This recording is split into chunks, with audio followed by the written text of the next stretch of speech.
오늘은 고난주간 첫 번째 날 월요일 말씀 같이 나눕니다. 마태복음 21장 12절에서 17절까지 말씀입니다. 마태복음 21장 12절에서 17절까지. 예수께서 성전에 들어가사 성전 안에서 매매하는 모든 사람들을 내쫓으시며 돈 바꾸는 사람들의 상과 비둘기 파는 사람들의 의자를 둘러 엎으시고 그들에게 이르시되 기록된 바 내 집은 기도하는 집이라 일컬음을 받으리라 하셨거늘 너희는 강도의 소굴을 만드는도다 하시니라. 맹인과 저는 자들이 성전에서 예수께 나오매 고쳐주시니 대제사장들과 서기관들이 예수께서 하시는 이상한 일과 또 성전에서 소리질러 호산나 다윗의 자손이여 하는 어린이들을 보고 노하여 예수께 말하되 그들이 하는 말을 듣느냐. 예수께서 이르시되 그렇다.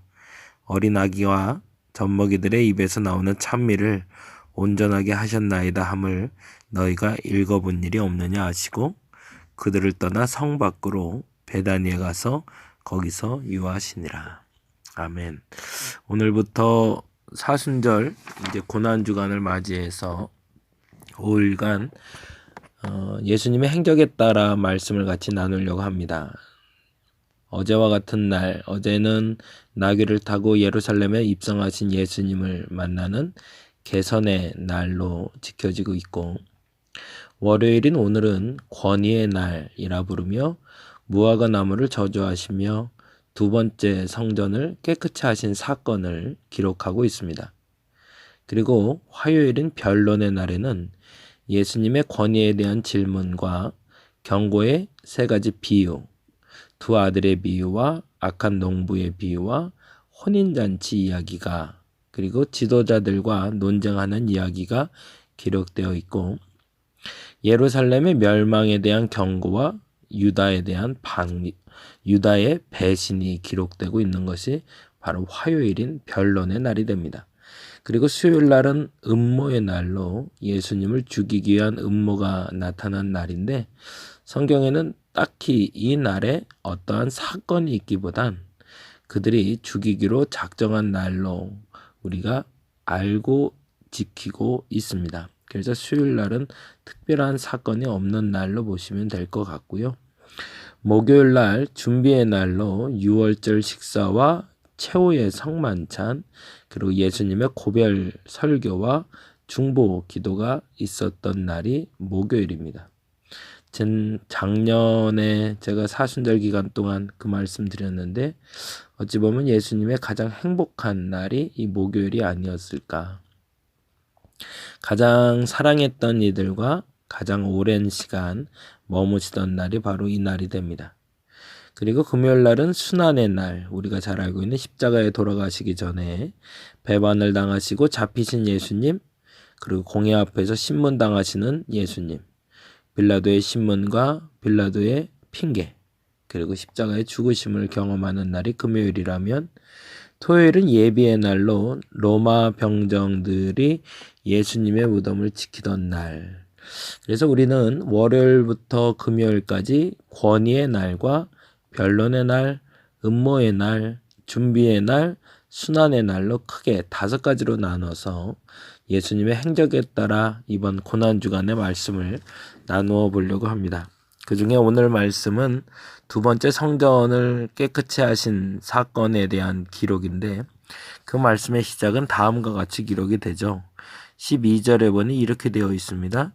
예수께서 성전에 들어가사 성전 안에서 매매하는 모든 사람들을 내쫓으시며 돈 바꾸는 사람들의 상과 비둘기 파는 사람들의 의자를 둘러 엎으시고 그리고 또 하나 우리가 기억해야 될 장면이 14절인데요. 14절에 보니 이렇게 되어 있죠. 맹인과 저는 자들이 성전에서 예수께 나오매 고쳐주시니 그리고 15절 대제사장들과 서기관들이 예수께서 하시는 이상한 일과 또 성전에서 소리질러 호산나 다윗의 자손이여 하는 어린이들을 보고 노하여 이 세 가지 절을 중심으로 오늘 말씀을 좀 나눠보려고 하는데요. 크게 네 가지 종류의 사람이 나오고 있죠. 첫째 종류의 사람은 12절에 나온 성전 안에서 매매하던 사람들입니다. 다시 한번 12절 읽어볼까요? 예수께서 성전에 들어가서 성전 안에서 매매하는 모든 사람들을 내쫓으시며 돈 바꾸는 사람들의 상과 비둘기 파는 사람들의 의자를 둘러 엎으셨다고. 그러면 이 사람들은 성전에 머물던 사람들일까요? 성전에 없었던 사람들일까요? 성전에 머물던 사람들이죠. 언제 머물렀을까요? 성전에 예배가 있을 때. 근데 그들은 예배를 드리러 왔을까요? 다른 목적이 있었을까요? 그들은 다른 목적이 있었죠. 성전에 들어가 성전 안에 앉아있는 매매하는 이들은 사실은 예배 때마다 성소를 찾기는 했지만 그들은 매매할 물건을 팔기 위해 성전을 찾았던 사람들이죠. 우리가 첫 번째 묵상할 사람들, 우리는 이 성전에서 매매하는 사람들을 점검해 보아야 합니다. 2월 첫 주, 둘째 주를 지나고 나서 본격적으로는 2월 셋째 주부터 우리의 예배가 막히기 시작했죠. 그리고 온라인 예배와 그리고 가정 예배로 전환되기 시작했고 그 시작을 2월 마지막 주에 시작한 교회들도 있고 3월 첫 주에 시작한 교회들도 있고 그리고 지금도 계속하는 교회들이 있고 이제는 새롭게 성전에 모여 예배하는 사람들도 있습니다. 어찌 보면 한 40여일의 시간 동안 정확히는 우리 사순절 기간 동안 우리는 성전에서 쫓겨나는 경험을 한 거죠. 근데 이 쫓겨나는 경험을 했을 때 우리는 이 첫 번째 질문을 던질 수 있어야 된다는 겁니다. 나가라고 합니다. 성전에서 나가라. 근데 왜?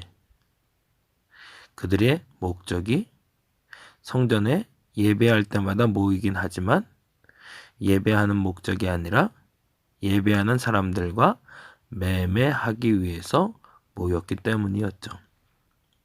다시 예수께서 우리를 불러 모으실 때 여러분은 성전에서 매매하는 사람이 되지 않기를 간절히 바랍니다. 매주마다 예배에 왔는데 예배에 모이는 사람들의 목적이 다르다는 얘기입니다. 그렇다면 두 번째 목적으로 오는 사람이 있었네요. 그게 바로 14절인데요. 같이 볼까요? 맹인과 저는 자들이 성전에서 예수께 나오매 고쳐주시니. 두 번째는 누구죠? 병든 사람들이죠. 첫 번째는 매매하는 사람들이 왔을 때 예수께서는 그들을 내쫓으셨는데 두 번째 맹인들과 전원자들이 오니 예수께서는 그들을 내쫓지 아니하시고 고쳐주십니다. 근데 조금 성경의 역사를 아시고 성경을 읽었던 분들은 아시겠지만 전원자들과 맹인들은 성전에 올 수 있을까요? 없을까요?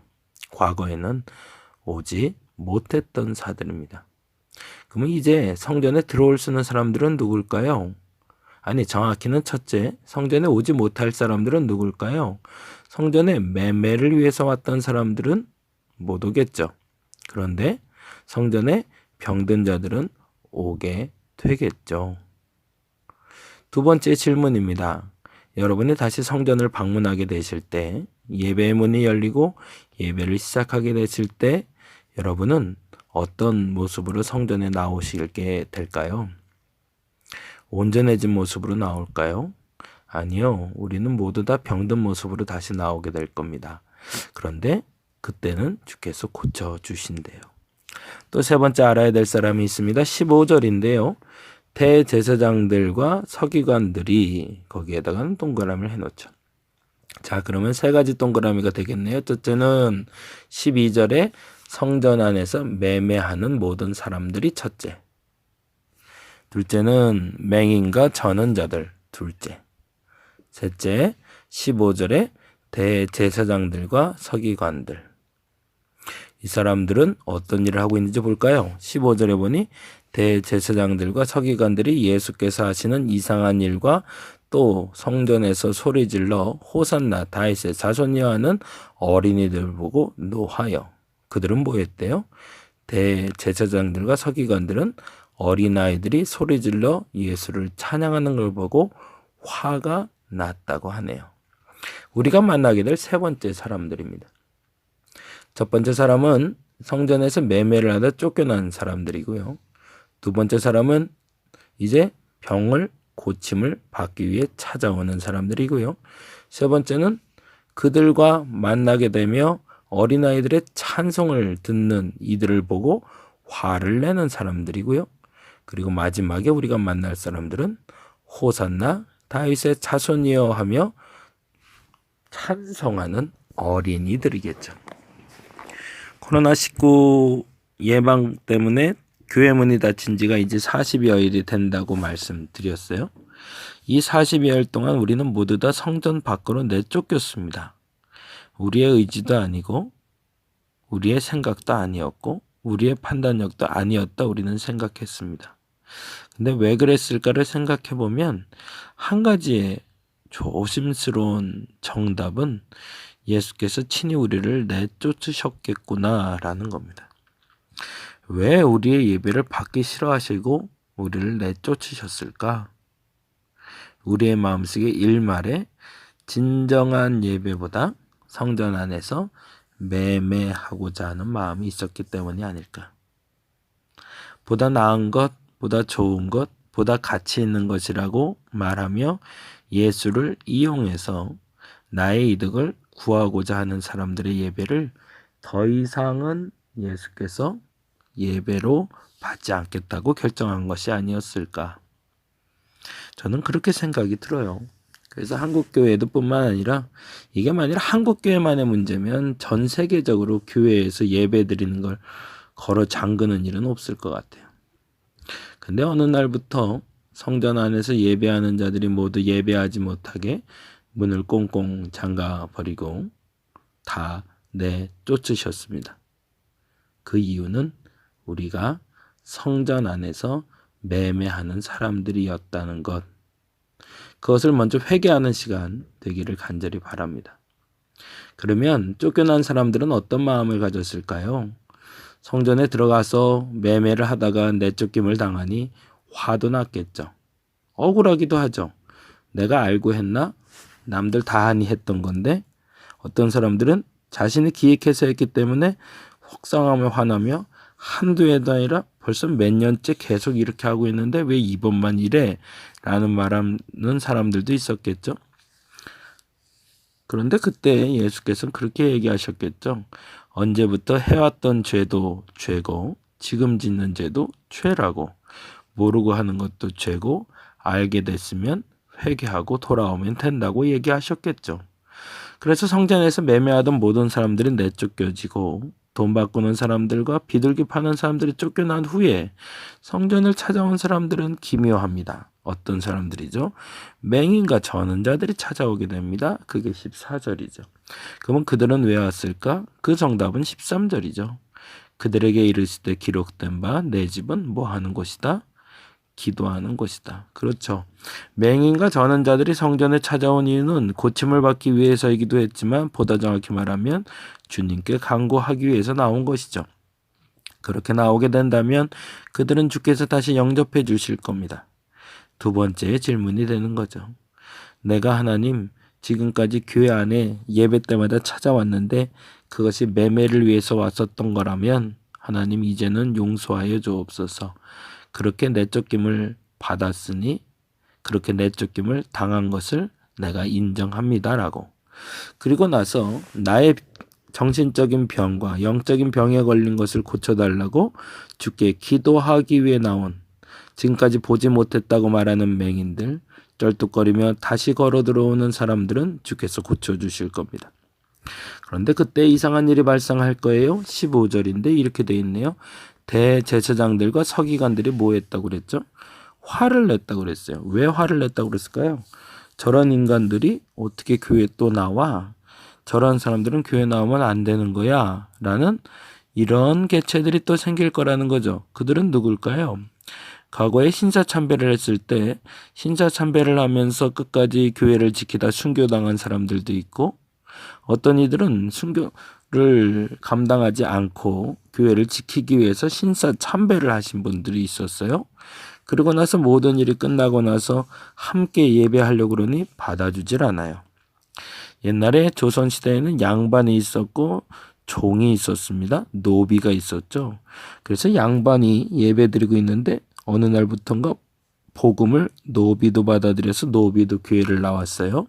사람들이 받아들였을까요? 6.25 동란이 일어나고 공산당에 가입했던 사람들과 그리고 공산당에게 가입하지 않았던 사람들이 있었어요.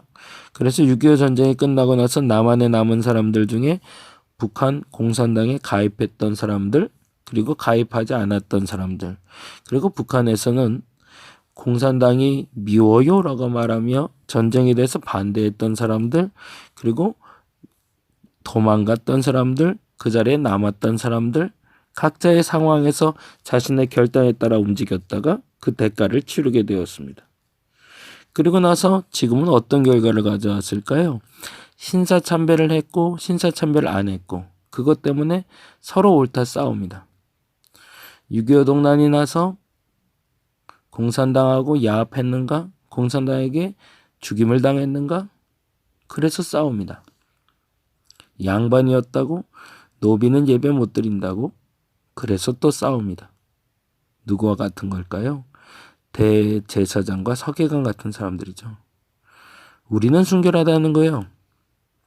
나는 순결한데 저 거룩하지 못한 이가 어떻게 예배를 드려?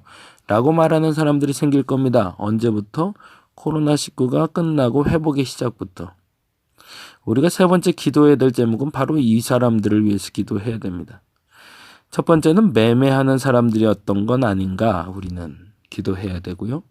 두 번째는 나의 병든 몸을 고쳐달라고 나와야 된다는 게 두 번째라면, 세 번째는 그렇게 나왔을 때 서로 분열되지 않도록 기도해야 됩니다. 또 분열될 겁니다.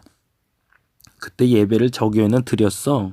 그까지 코로나19에도 불구하고 그까지 예배 드렸어. 어떤 교회는 처음부터 저렇게 문을 잠갔어. 우리는 신앙이 더 좋아. 어떤 사람이 신앙이 좋은 사람일까요? 절대 그 기준으로 사람을 가르는 어리석음이 없으시길 바랍니다. 그럼 우리는 어떤 예배자가 되어야 될까? 매매하는 사람이었다가 회개하고 돌아오는 사람이 되는 것도 좋죠. 대제사장같이 분노하는 사람은 되지 말아야겠죠. 그러면 진짜 우리가 낼 예배는 15절이죠. 성전에서 소리질러 호산나 다윗의 자손이여 하고 외치는 어린이들이 되어야겠죠. 그 아이들이 알고 질렀을까요? 모르고 질렀을까요? 무엇을 알았는지 무엇을 몰랐는지 모르지만 이 아이들은 눈치 보지 않고 예수를 찬양하는 사람들이었던 거죠. 그 누가 무엇이라 하던 간에, 그 누가 무엇이라 말하던 간에 내가 하나님을 찬양하고자 하는 마음이 있어 성전 안에 들어온 어린이와 같은. 이제 얼마 안 있으면 생각보다 많이 길게 지나가고 있지만 또 코로나19도 나중에 시간이 지나 우리에게 그런 일이 있었지라고 말할 수 있는 때가 반드시 올 겁니다. 그리고 또 하나, 이 회복이 생각보다 많이 길 수도 있습니다. 옛날처럼 그렇게 예배드리는 사람들, 예배드리는 문화가 다시 회복되는 건 생각보다 어려울 것 같습니다. 새신자를 받아들이는 것도 그렇고 예배처럼 지금까지 다양한 예배는 쉽지는 않을 것 같아요. 다수가 많이 모여 무엇인가 한다는 것도 어려운 일이 될 수 있습니다. 근데 이러한 때에 우리가 동일한 모습으로 다시 모이지 않기를 간절히 바랍니다. 성전에 매매하기 위해서 교회를 다시 찾지 마시기 바랍니다. 오히려 찾으시려면 맹인과 저는 자들처럼 나의 병을 낫고자 기도하고자 다시 성전을 찾는 저와 여러분 되시길 바랍니다. 대제사장과 서기관들처럼 찾아오는 이들을 평가하며 판단하여 나는 옳고 너희는 그르다라고 말하는 어리석음도 없기를 바랍니다. 무엇보다도 호산나 다윗의 자손이여라고 말했던 어린아이처럼 그 순수함으로 그 예배를 회복하는 우리가 되었으면 좋겠습니다. 이제부터 그 예배 회복을 위해서 같이 기도하며 준비했으면 좋겠습니다. 방법은 오직 하나입니다. 주께서 가르쳐 주신 것처럼 기록된 바 내 집은 기도하는 집입니다. 기도밖에 없습니다.